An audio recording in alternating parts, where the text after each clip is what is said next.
di sini, perempuan saya. Tolong, ada yang butuh pertolongan, tolong saya.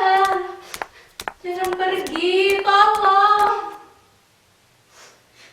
Tidak ada yang sudi menolong saya. Saya dilupakan. Entah sudah berapa lama saya di sini. Sudah berapa lama saya disiksa macam binatang. Saya tidak tahu apakah saya ini binatang. 4 dinding ini, 1 jendela besi di atas sana. Tidak ada perabotan, hanya ada karpet dan bantal tanpa selimut. Bagaimana caranya saya bisa selamat dari tempat ini apabila tidak ada yang sudi untuk menolong? Bagaimana caranya saya bisa selamat apabila tidak ada mukjizat?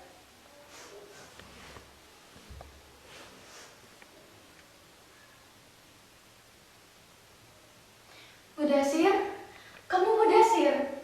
Bagaimana caranya kau bisa sampai di tempat ini? Mudasir, ini saya, Atikah, istrimu. Dulu kamu yang mengantar saya ke Jakarta. Kita berpisahan di Bandara Soekarno-Hatta Cikareng. Setelah mengantar saya, kamu bercerita di surat bahwa kamu pulang ke kampung untuk mengurus sawah di sana.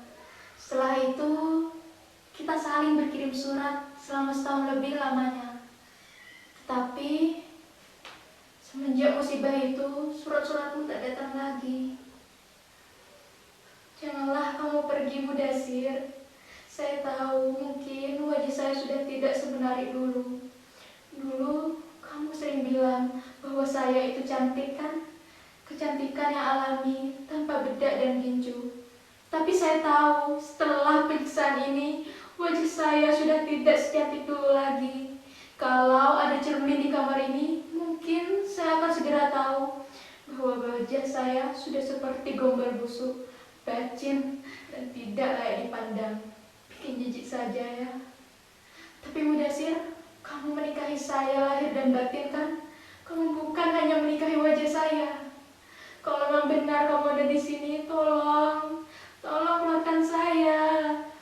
Lalu kita akan pergi ke kampung bersama-sama. Tidak perlu melapor kepada polis Raja Diraja. Tidak guna melapor kepada Menteri Tenaga Kerja. Kita ini cuma binatang penghasil devisa negara. Kalau banyak uang diperas sampai habis tulang sumsum. Tapi kalau ada masalah justru dilupakan seakan tidak terjadi apa-apa. Itu benar, Mudasir. Sebutan pahlawan hanyalah slogan, hanyalah hayalan para birokrat yang baru menduduki kursi jabatan agar terlihat bekerja di mata atasan. Sudahlah, Mudasir. Berbicara tentang kekacauan pada para TKW hanya bikin hati sakit saja. Lebih sakit lagi hati kita. Kenyataan yang ada di depan mata dianggap seperti tidak ada. Karena apa? Ya karena mereka enggan untuk menanganinya. Mereka tidak sudi tangan kotor dan energi terbuang. Terlebih lagi, kemampuan diplomasi sangat diperlukan agar para pejabat kita dihargai oleh orang asing. Tapi kenyataannya, pejabat kita justru menjadi bahan tertawaan karena dianggap bodoh dan malas tapi sok pintar. Bahasa pun turut menjadi problematika. Bagaimana mungkin akan memenangkan perkara apabila menggunakan bahasa Tarsan? Sebenarnya kita sudah kalah sejak awal. Akhirnya kita yang menjadi korban, dikorbankan. Mudasir, mendekatlah. Janganlah kau berdiri di situ. Karena disitulah tempat saya buang air besar dan kecil. Karena di kamar ini memang tidak ada WC ataupun kamar mandi. Ini hanya sebuah kamar yang entah tadinya dipakai oleh siapa dan untuk apa. Akan terasa sangat terang kalau siang hari dan menjadi gelap gulita kalau malam. Karena memang di kamar ini tidak ada lampu. Di sini pun saya tidak bisa untuk berkirim surat. Bagaimana mau berkirim surat? Kertas dan pulpen pun saya tidak punya. Saya tersiksa di sini, Mudasir. Lihatlah, lihat bekas-bekas luka di sekujur tubuh saya. Sebelum dimasukkan ke kamar ini, saya dipukuli. Semua anggota keluarga ikut memukuli. pipi, dahi, kepala, semua anggota tubuh saya menjadi bulan-bulanan mereka. Saya dipukuli dengan tangan, dengan kepala, dengan tongkat besi dan dengan setrikaan. Saya seperti bola sepak. Ya entah harus apa, saya menjadi tidak berdaya. Sering saya bertanya, apa salah saya? Tapi ada, jawabannya hanyalah geraman dan teriakan pula, lalu pukulan yang bertubi-tubi. Kamu, Indon, bangsat, bajingan, maling, pencuri, tidak tahu diri. Saya tahu, saya memang Indon, saya bangsat, dan saya bajingan. Tetapi demi Tuhan, saya bukan pencuri. Tapi tidak ada satupun pengadilan di negeri ini yang mau agar saya bisa untuk memberikan bukti. Yang ada hanyalah pukulan, hanyalah siksaan hingga saya berada di sini sampai sekarang. Entah sudah berapa lama saya ada di sini. Lihatlah, luka-luka di sekujur tubuh saya sudah mulai menghilang. Mereka kasih saya makan 1 kali sehari dan juga minuman dari termos plastik yang kotor. Saya makan dan minum dari piring dan gelas yang kotor. Saya tersiksa di sini, Mudasir. Tapi demi Tuhan, saya memperoleh upah karena saya bekerja. Saya bukan orang yang pemalas. Saya bangun sebelum subuh, mengepel, menyapu, mencuci. Semua pekerjaan pun baru selesai pukul 9 malam. Itu pun kalau ada tamu yang datang, saya akan menanyakan mereka untuk makan malam. Jika mereka bersedia, saya akan memasakkan makan malam untuk mereka. Kamu tahu sendiri, setahun saya terima gaji. Setengahnya saya tabung dan setengahnya lagi saya kirim ke kampung. Kamu bercerita di surat bahwa kamu telah menerima ringgit saya. Kontrak kerja saya yaitu selama 5 tahun. Di ujung tahun kelima nanti, saya sudah bertekad bahwa saya akan pulang ke kampung dengan membawa ringgit dengan sebanyak mungkin. Lalu, kita akan membeli beberapa petak sawah untuk modal di masa depan. Tapi, pada bulan ke-13 di suatu malam, majikan lelaki saya mendatangi saya. Saat itu, istri dan anak-anaknya sedang pergi keluar kota dan menginap di rumah family mereka. Jadilah di rumah sebesar ini hanya ada kami berdua. Dia masuk ke kamar saya lalu duduk di samping ranjang. Dia juga memandangi saya dalam diam. Saya juga turut memandanginya dalam kebingungan. Saya tidak tahu hal apakah yang membuat majikan lelaki saya itu untuk datang kemari. Tapi sebagai perempuan, naluri saya bilang bahwa ada sesuatu yang tengah menggoda majikan saya itu. Kemudian, dia pun berbaring di sebelah saya dan dengan isyarat dia menyuruh saya untuk berbaring di sampingnya. Saya menolak, saya menggelengkan kepala. Saat itu, saya dengan ketakutan yang luar biasa. Kemudian, dia berdiri, menatap saya dengan nyalang.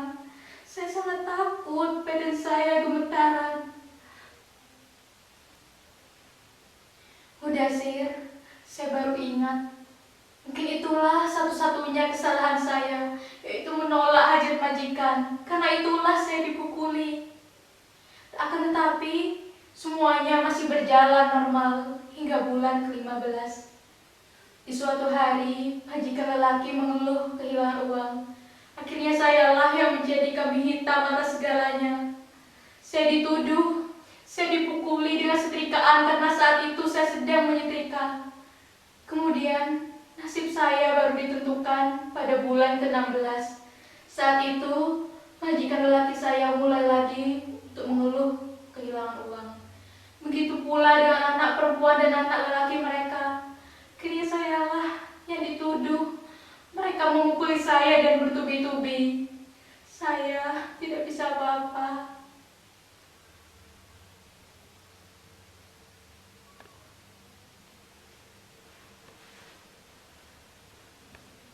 Sebenarnya ada apa dengan majikan saya? Ada apa dengan negara ini? Bangsa yang tadinya menjunjung kesopan santunan, mereka banyak belajar dari Indonesia. Mereka pun mulai mengangkut banyak cendekiawan dari Indonesia untuk mengajar para mahasiswanya. Tentu saja dan iming-iming gaji yang sangat besar. Bangsa ini menjadi bangsa yang sukses dalam tempo yang singkat. Mereka mulai memiliki modal di mana-mana. Mereka juga mendapatkan modal dari asing. Mereka mulai memiliki para birokrat-birokrat yang sangat cerdas dan disegani oleh Barat. Mereka pun menjadi orang kaya baru yang menganggap bisa membeli segalanya dengan uang.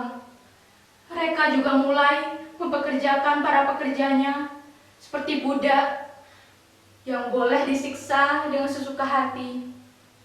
Mereka tidak lagi takut akan hukum. Bukankah uang bisa menutup mulut hukum?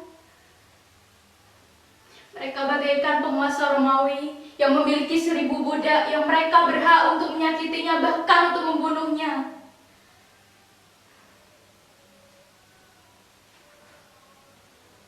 Ada apa, Mudasir? Kamu tidak percaya akan cerita saya? Demi Tuhan, saya itu masih suci. Kesucian saya seperti Dewi Sinta. Janganlah kamu menjadi Rama yang meragukan kesucian saya. Bagi saya, kamulah satu-satunya lelaki. Saya akan tetap setia. Bahkan, saya akan terus mempertahankan kesetiaan itu.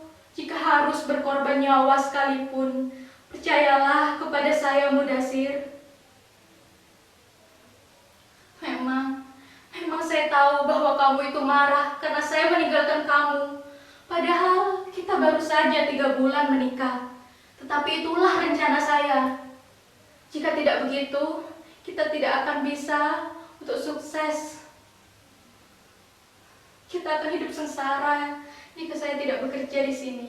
Bayangkan saja, jika saya bekerja sebagai pelayan di Jakarta, mungkin gajinya tidak akan seberapa. Tetapi di sini, saya mendapatkan gaji 3 kali lipat dari apa yang mereka miliki di Jakarta. Tentu saja itu sangat menggiurkan. Ya, memang sangat menggiurkan. Tapi sangat beresiko, terutama kepada perempuan muda seperti saya. Perempuan yang sering kamu bilang cantik dan menarik. Tetapi, percayalah, ikrar pernikahan kita juga agama menjadi pegangan agar saya tidak terjatuh ke dalam lubang maksiat.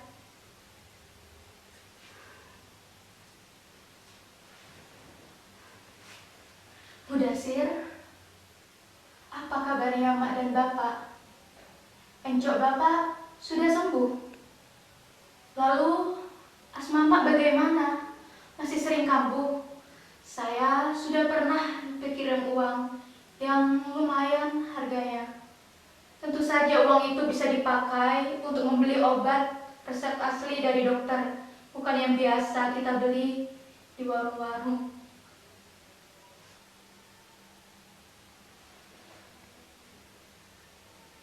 Mudasir, kamu dengar itu? Kamu dengar suara itu? Sepertinya ada orang di luar sana. Tolong, tolong, ada perempuan di sini. Tolong, saya butuh pertolongan. Tolong, jangan pergi. Ada yang butuh pertolongan. Tolong, jangan pergi. Tidak ada yang sudi menolong saya. Saya dilupakan. Mudasir, Mudasir, kamu di mana? Mudasir, kamu juga pergi. Mudasir, kamu juga pergi. Sekarang saya sendirian di sini. Bahkan harapan saya satu-satunya juga ikut turut pergi. Bayangan lelaki saya juga turut pergi meninggalkan saya sendiri. Saya sudah habis. Saya sudah tidak memiliki harapan lagi. Saya rela mati apabila saya harus mati. Akan tetapi, kisah saya ini, semua penderitaan yang saya alami, semua orang harus mengetahuinya. Bahwa penyiksaan yang saya alami ini termasuk ke dalam pembunuhan, tetapi pembunuhan secara mental. Tolong, tolong, siapapun di situ, tolong saya, tolong kita semua. Kita berada di tepi jurang, jangan jadikan diri kita sebagai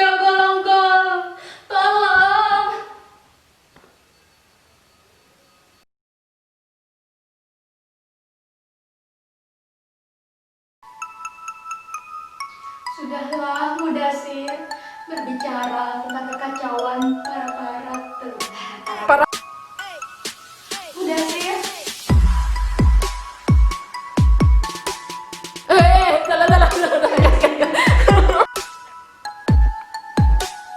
Mudasir. Tetot.